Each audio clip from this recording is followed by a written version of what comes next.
Well, good morning, and welcome to another edition of P.E.Eyes Uncovered.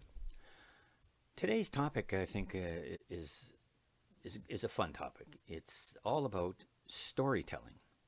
How do you know, as a writer, that you can tell a story that will cause people to be interested in your book, your magazine, whatever it is that you're writing, and will want to continue reading? Well, it's been my experience that most people can tell stories. It's no big deal to tell a story, but the secret is to tell a story that's entertaining.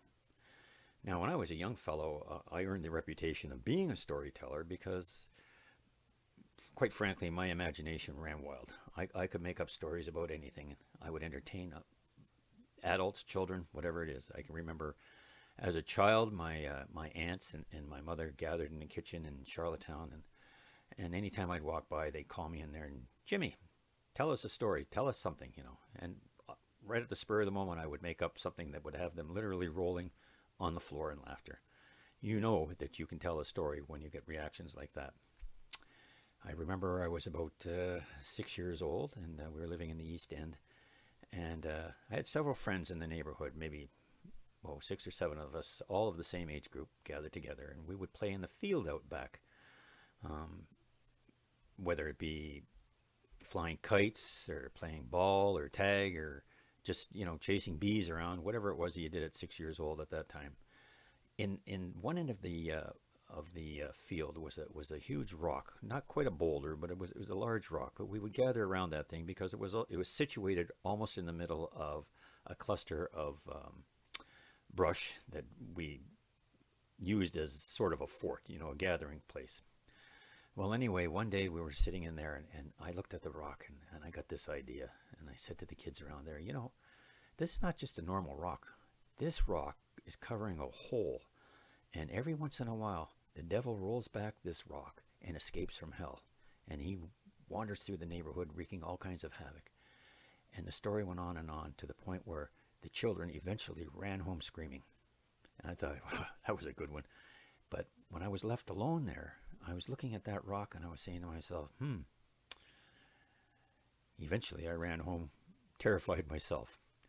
I ran into the house and I closed the door, locked the door behind me, and my Auntie Vi was living with us, and she said to me, Jimmy, what's wrong? And I wouldn't tell her. I was embarrassed. It wasn't that long after that there were several knocks on the door, and when my aunt went to the door, there was a mother standing there holding her child in her hand, and she was irate. Your son has done it again. Your nephew or whatever it is has done it again. He's managed to scare the hell out of our kids. And the collection of people at the door grew and grew until my aunt didn't know what to do. She said, well, we better do something about this. So she marched a whole bunch of them down to the field where the rock was. And she picked up a 2x4 that happened to be there and wedged it under the rock. And between her and some of the other mothers there, they managed to lift the rock right off the ground and roll it back. And to everyone's amazement, there was nothing. There was no secret passage to hell there. There was nothing but worms and potato bugs and whatever under there. And to the relief of the children and the mothers, they all went home. I looked at my aunt, and she kind of gave me that look. Do I tell your mother and father this when they get home? And I thought, no, it's not a good idea. But that was just one of the examples in my childhood where storytelling was one of my things. Okay, then, picture this. I'm 17 years old, and I have a new girlfriend who is 16 years old. Now, her parents were particularly protective of her, and rightly so, as I would be with a 16-year-old daughter. Anyway, she invited me over to her house, and in order to have some privacy, because we didn't want, you didn't want the parents hanging around, they allowed us to go downstairs into the rec room as long as we kept the door open at the top of the stairs, which was fine. So we're down there and we're talking and having a great old time, and I don't know how we got onto this story that I started to tell, but I could see that she was instantly enthralled with this story as it was going on. And at one point, I'm not even sure what the story was about, but I do know that the kicker was the subject's head fell off. And the way I delivered that head falling off caused my girlfriend at the time to scream. Now, when she screamed, I thought, oh, Lord, here we go. Moments later, the father came running downstairs. Now, I'm not sure if he was carrying a Mossberg shotgun or a machete or a chainsaw or whatever it was, but I knew enough to get get out of his way when he came down those stairs, and get out of his way I did. I was, without any explanation at all, I was escorted out of the house, and it took some time for me to regain their confidence, but eventually I did. As life went on and I started writing these things down, and the stories developed in my mind, and I was always pleased and satisfied that people were interested in my stories. When we had family gatherings,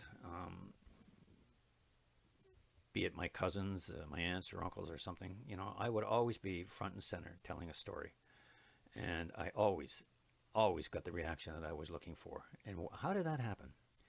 Well, it's not because I just made up the story as it went along, which clearly I did, but it's I got immersed in the story. The story became part of me. When I was talking about evil things, I was the evil person. When I was talking about funny things, I was the funny person. And I made it so believable that people just enjoyed hearing my stories. In fact, as I grew into adulthood, I was often asked at different functions to tell the same story over and over again.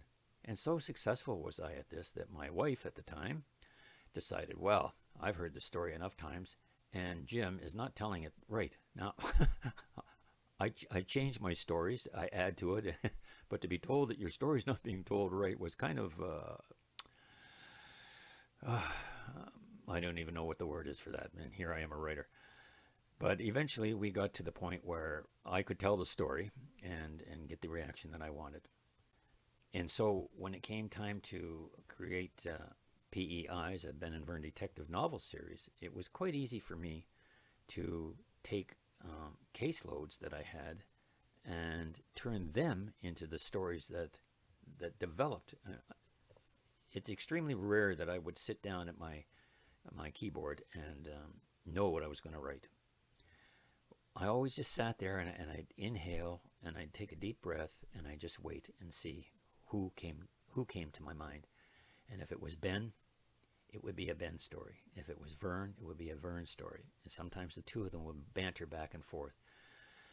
But you got to realize that when you're telling a story that has 5, 6, 7, 8 different people in it, it's very, very important that whatever you're telling has to come from the perspective of the person that's telling it. And what I mean by that is we all know that Ben is the jokester. I couldn't put Ben's dialogue in, say, Merle Watkins' mouth. It wouldn't work. Merle is a very solid citizen. He's an ex-MI5 agent. He's a no-nonsense type of person, and he has his own story. He could not possibly get away with the dialogue that comes from Ben. So to switch from Merle to Ben, from Ben to Vern, from Vern to one of the girls, it's a process that you really have to know your characters. You have to develop your characters and know them intimately to be able to switch from one character to the other and not mix up the jargon that you're using. It's an art, but it's a joyful art. So remember at all times that who you're writing about is the person that's doing the speaking, and just stay within that person. And what I do is I allow them to take over. If they're taking over, it's not a problem. It's not a problem. What becomes a problem is stopping them at times, because I get it so much into, for example, what Cassie's telling about her father and the relationship she's had with her father. It's intense. It really is intense. And I tend to want to go on and on and on about this, but there's other characters that, like in a normal conversation, one person doesn't sit down for 20 minutes and do all the talking. There's all these other people that have to interject with their thoughts and their ideas and everything else. You have to be able to do that by jumping from one character to another and allowing them to use their own persona. So, having said that, I suggest that when you do put pen to paper, so to speak, that you think carefully about your character development and learn how to be that person. Okay? Thank you. Until next time, have a good day.